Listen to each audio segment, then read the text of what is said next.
Hey everyone, my name is Danny Dumas, and this is the Earn Your Title podcast. Today, if you read the title of my podcast, it might be a bit confusing. The question is, what does a duck and a witch have to do with the way your teenager makes decisions? I'm going to answer that question, but before I do, I want to talk about the decisions that that the teenagers are making and why sometimes it feels like they've lost their mind. And when I was preparing for this podcast, I hope that I can give you some encouragement, but I don't have an answer to the problem of, your teenager is going to make some dumb decisions based on the way we see the world. But I do hope to show you why they made that decision. And then by understanding the thought process of why a teenager makes the decisions they make, you'll understand them. And then if you understand them, maybe you can communicate with them, and hopefully that improves everything. So what kind of decisions am I talking about? These could be benign. And I've got two teenagers, and some of those decisions are things that don't make sense. The other day, we were going to go to a restaurant. We're going out to eat, and there's a bunch of us, a big group, and we were at church, and I couldn't find my son. Looking all over for him, can't find him. Finally, we text him, "Hey, where are you?" And he said, "Oh, I left already." He left with his friends. Now, that's pretty benign. We were going to the restaurant. We like his friends. He always has permission to go, but he didn't tell us. So we spent lots of time looking, and that was annoying.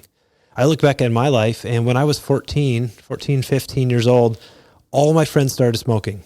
Now, I'm very thankful to say it never appealed to me. I didn't start smoking with them, but they all did. I had a core group of probably 3 or 4 guys. They started smoking. Some girls we were hanging out with started smoking, and I didn't. And looking back, and none of those guys actually still smoke. They quit, within a year or so. They don't smoke. If I asked them, "Hey, why did you decide to smoke?" They all would have said, I don't know. It was a really, really bad idea. And this could be broken down to why do we speed in cars when we're younger and not good at driving? That seems like a bad idea. It could be fashion. I was a high schooler in the 90s, which I'm thankful for, because if you look back to the 80s, man, there was some goofy fashion. You look at some of the girls in the 80s and the amount of hairspray they would go to school with, these big giant hairdos just full of Aquanet hairspray.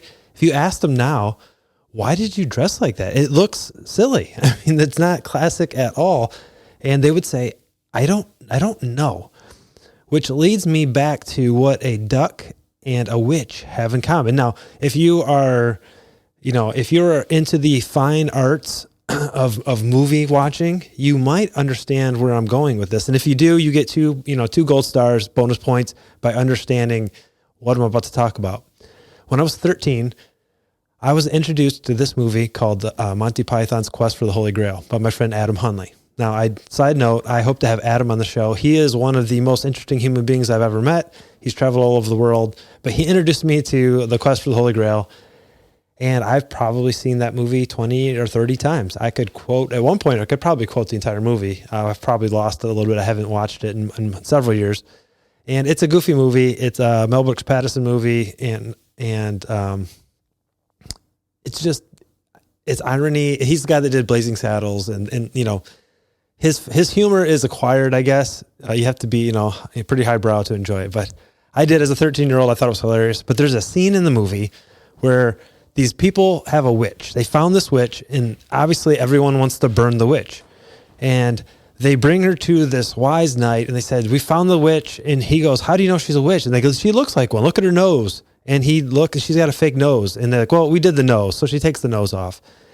And they can't prove it. He's like, "How can you prove that she's a witch?" And so he starts saying, "Well, what do you want to do with the witch?" And they said, "We want to burn the witch." Okay. And so witches burn. That's the truth. Witches burn, right? He's like, "What else? What else burns?" And they go, "How do you know?" How does it go? Because the witch is made out of wood. That's what it was. We're going to burn the witch. Well, what burns? Wood burns. So therefore a witch must be made out of wood. And they're like, "Yes, that is logical." And then they're like, "Well, how do you know she's made out of wood?" "Well, you could build bridges out of wood. You could do this out of wood." And they're really, really trying to prove that this is a witch. And he goes, "Well, what does wood do?" They said, "Wood floats." And they're like, "Yeah, that's right. Right. So yeah, that makes sense." And they're all like, "Yes, this is logical. If she floats, she's a witch because she's made out of wood. But that they take it one step further. And then the knight says, what else floats? And this guy, the other knight goes, obviously a duck. A duck floats. And they're like, yes, you're right. He goes, and so the wise knight goes, therefore, and he's letting them answer. And someone goes, therefore, if she weighs as much as a duck, she's a witch. We should burn the witch. And when you see it, it's funny. You know, the group dynamics. There's a lot of things going on there. And the reason that weighed 100% to those people is because they wanted her to be a witch. That was the number one priority, was to prove this was a witch so we could burn the witch, because that is what we want to do. And that is what your kid wants to do, not burn witches. Your kid wants to fit in with his community. He sees the world through the lens of, will this action improve my status with the community that is currently important to me? And if you rewind it, if you look back and you look at, why did my friends start smoking? They started smoking because someone else started smoking. They thought it was cool and they wanted to fit in. Was it a bad idea? Absolutely. When their parents caught them, what were you thinking? I mean, are you an idiot? Like, I have an uncle that died because of cigarette smoke. And I think that was kind of deep down inside me that I didn't want that. But, all the health things, and you're like, why would you do this? What were you thinking? And this is the danger in parenting, is if you don't have the understanding that the decisions they make are filtered through the lens of, how will this affect my social standing?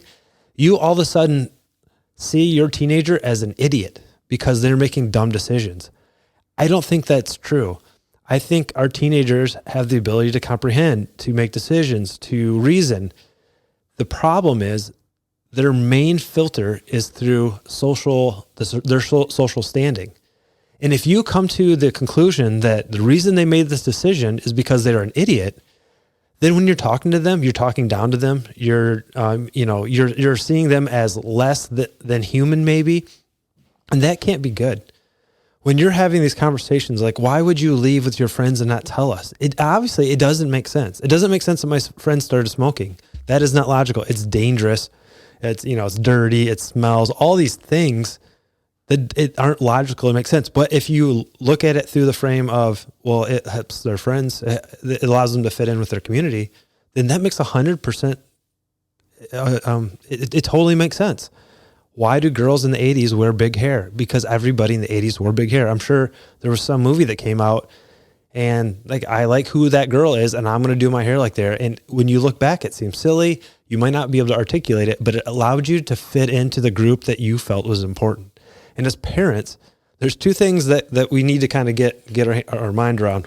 One is that they are going to do that. However much coaching you do and talking, and you should be telling your kids, prepping them for, hey, when this happens, the Just Say No to Drugs campaign was pretty big when I was in high school and middle school. Just say no to drugs. Drugs are dangerous. Drugs are this, drugs are that. That truly is the wrong message if you're trying to get a kid to not do drugs, because they don't care about being dangerous. They don't care about consequences. They care of, do my friends do drugs? Are my friends smoking weed? Are my friends vaping? Are they doing that? If they are, then I want to do what they're doing. The better message would be, cool kids don't do this. If they're doing a public service announcement, showing some athletes that are refusing to do it so that they can excel in the sport. Because if you excel in sports in high school, that is a fast track towards being popular.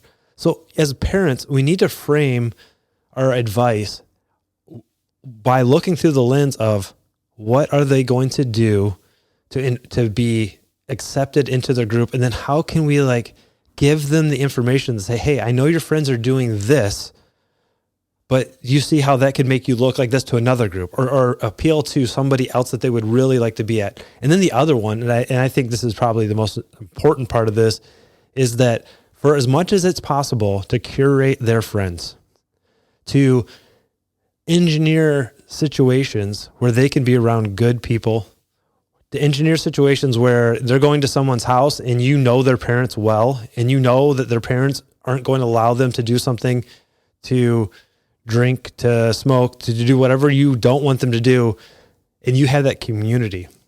I think as parents, that's super important, because they're going to want to be like their friends. And if their friends are, getting good grades, studying hard, being physically active, eating well, going on cool trips and adventures, then that's what they're going to want to do. And those are all really good things. And I think as parents, we have to kind of pull some strings to make that happen, and I do understand. And I, my friends smoked, and my parents liked my parents like my friends, and they like my friends' parents. And so I understand this is not foolproof, but you got to try your best.